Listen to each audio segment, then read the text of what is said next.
नमस्कार, मेरा नाम है शिवम पांडे और आप देख रहे हैं द ब्लिंक।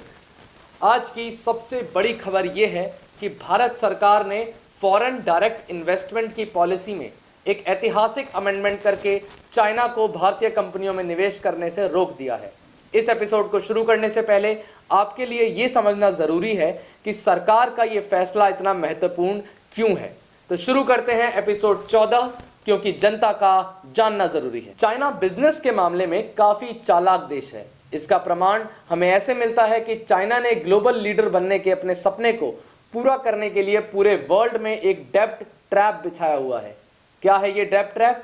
दरअसल चाइनीज गवर्नमेंट डेवलपिंग और अंडर डेवलप्ड कंट्रीज को उनके डेवलपमेंट प्रोजेक्ट्स के लिए भारी भरकम रकम उधार देती है और फिर जब ये कंट्रीज इस रकम को समय पर वापस चुका नहीं पाते तो चाइनीज गवर्नमेंट इन कंट्रीज को कंट्रोल करना शुरू कर देती है। इसके कई उदाहरण हैं।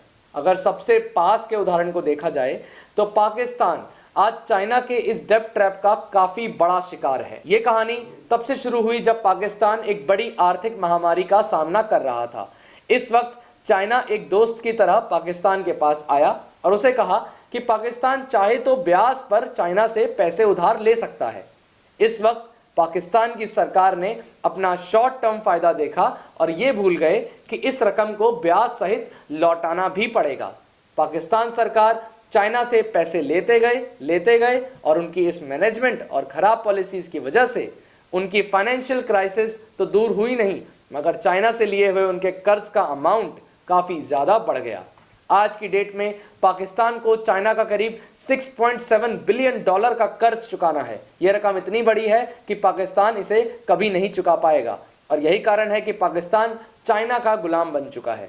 आपको यह जानकर हैरानी होगी कि चाइना ने पाकिस्तान के बलोचिस्तान प्रोविंस में एक चाइनीज ओनली कॉलोनी भी बना रखी है। वहां सिर्फ चाइनीज ही रहेंगे। इसके बारे में विस्तार से कभी और बात करेंगे। एक और खबर सुनिए। 2018 के अप्रैल में चाइनीज प्रेसिडेंट जी जिनपिंग ने चाइना पाकिस्तान इकोनॉमिक कॉरिडोर के नाम से एक बहुत बड़ा प्रोजेक्ट रिलीज किया। इस प्रोजेक्ट का टोटल बजट 46 बिलियन डॉलर था। इसके तहत चाइना पाकिस्तान में कई डेवलपमेंट प्रोजेक्ट्स पर काम करेगा। पूरी दुनिया के लिए 46 बिलियन डॉलर का इन्वेस्टमेंट काफी चौंकाने वाली खबर थी। पाकिस्तानी इस प्रोजेक्ट से बेहद खुश हुए। पाकिस्तान के तब के प्रधानमंत्री नवाज शरीफ ने खुश होकर कहा कि यह पाकिस्तान के लिए गेम चेंजर होगा, मगर उसी समय आईएमएफ ने पाकिस्तान को चेताया कि ये लॉन्ग टर्म में बहुत सीरियस प्रॉब्लम बन सकती है और ऐसा हुआ भी। और आज जब पाकिस्तान चाइना के भारी भरकम कर्ज तले दबा हुआ है, तब आईएमएफ भी पाकिस्तान की मदद करने में असक्षम साबित हो रहा है। गौर करने वाली बात यह है कि चाइना ऐसा सिर्फ पाकिस्तान के साथ ही नहीं कर रहा, उसने ऐसा पाकिस्तान से पहले श्रीलंका के साथ भी किया था। और आज श्रीलंका का एक बेहद इंपॉर्टेंट पोर्ट यानी कि एक बंदरगाह जिसका नाम है हेम्बनटोटा पोर्ट, चाइना ने अपने कर्ज के बदले श्रीलंका से ले लिया है।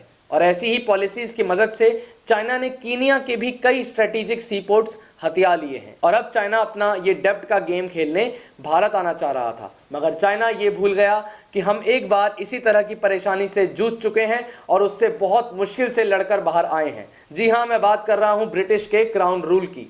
ब्रिटिश सरकार ने इंडिया और दुनिया के कई देशों पर इसी तरह की रणनीतियों की मदद से राज किया था। जिस तरह ब्रिटिश पहले भारत में बिजनेस करने की मंशा से आए और फिर धीरे धीरे कंपनी रूल स्थापित कर लिया, बिल्कुल उसी तरह से चाइना भी दुनिया भर के देशों में इन्वेस्टमेंट करके वहां की एडमिनिस्ट्रेशन पर अपना रूल जमाना चाहता है। इसे अगर ध्यान से देखा जाए तो चाइना बिल्कुल वही कर रहा है जो ब्रिटिश ने आज से 200 साल पहले भारत और दूसरे देशों के साथ किया था। अब आते हैं आज की खबर पर।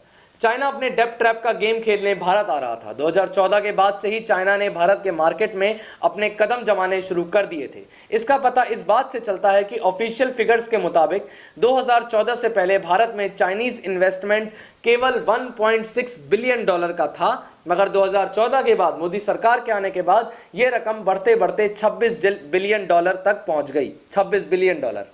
और इसी साल की खबर है कि चाइना ने इंडियन स्टार्टअप्स में 1.4 बिलियन डॉलर का निवेश किया है। ये सभी आंकड़े दिखाते हैं कि कैसे चाइना धीरे धीरे भारत के मार्केट में अपना शेयर बढ़ाने की कोशिश कर रहा था, मगर उसने एक और मूव चला और भारत सरकार को इसकी भनक लग गई। जिस वक्त भारत कोरोना वायरस से लड़ने में व्यस्त है, उसी वक्त अभी हाल ही में यानी कि महज एक हफ्ते पहले चाइना के central bank people's bank of China, जैसे यहाँ रिजर्व बैंक है वैसे वहाँ पीपल्स बैंक ऑफ चाइना ने इंडिया के सबसे बड़े housing mortgage bank HDFC bank का 1% स्टेक खरीदा। आपको लग रहा होगा कि 1% स्टेक कोई बड़ी बात नहीं है, मगर अगर स्ट्रेटेजिक नजरिए से देखा जाए तो भारत के सबसे बड़े हाउसिंग मॉर्गेज बैंक का 1% हिस्सा किसी दूसरे देश के सेंट्रल बैंक का होना यह एक बहुत गंभीर बात है। और इसी गंभीरता को समझते हुए union ministry of commerce and industry ने एक ऐतिहासिक फैसला लेते हुए भारत की फॉरेन डायरेक्ट इन्वेस्टमेंट पॉलिसी यानी कि दूसरे देश जो भारत में निवेश करते हैं उनकी पॉलिसी में, उनकी नीति में बदलाव किया। यह बदलाव क्या है? बदलाव है कि अब भारत के किसी भी पड़ोसी देश को भारत में निवेश करने से पहले भारत सरकार से परमिशन लेनी होगी, मंजूरी लेनी होगी। यूनियन मिनिस्ट्री ने साफ कहा कि यह बदलाव उन देशों को रोकने में कारगर साबित होगा जो देश कोरोना वायरस महामारी के बीच अवसरवादी अधिग्रहण यानी कि अपॉर्चुनिस्टिक टेक ओवर्स के ताक में बैठे हैं। इसी कड़ी में एक आखिरी खबर यह भी है कि शायद पहली बार सरकार ने कोई ऐसा कदम उठाया है जिस पर राहुल गांधी भी पूरी तरह से खुश हैं। और ये मैं इसलिए कह रहा हूं क्योंकि राहुल गांधी ने 18 अप्रैल को ही ट्वीट करके सरकार को थैंक यू कहा, क्योंकि राहुल गांधी के हिसाब से सरकार ने उनकी वार्निंग को माना और FDI के नियमों में बदलाव किया। इसे सुनकर अगर आपके मन में सवाल ये उठ रहा है कि राहुल गांधी की कौन सी वार्निंग, तो हैरानी की बात यह है कि 12 अप्रैल को उन्होंने ट्वीट करके इस परेशानी को उजागर किया था। खैर, मुझे खुशी इस बात की है जिस देश में टीवी वाली मीडिया इस परेशानी को उजागर करने का हुनर नहीं रखती, उस देश में कम से कम विपक्ष के नेता तो कभी कभी कोई टाइमली सजेशन दे देते हैं। और इसी के साथ दीजिए मुझे इजाज़त। ताज़ा और सत्य खबरों के लिए बने रहिए शिवम पांडे के साथ, क्योंकि जनता का जानना ज़रूरी है।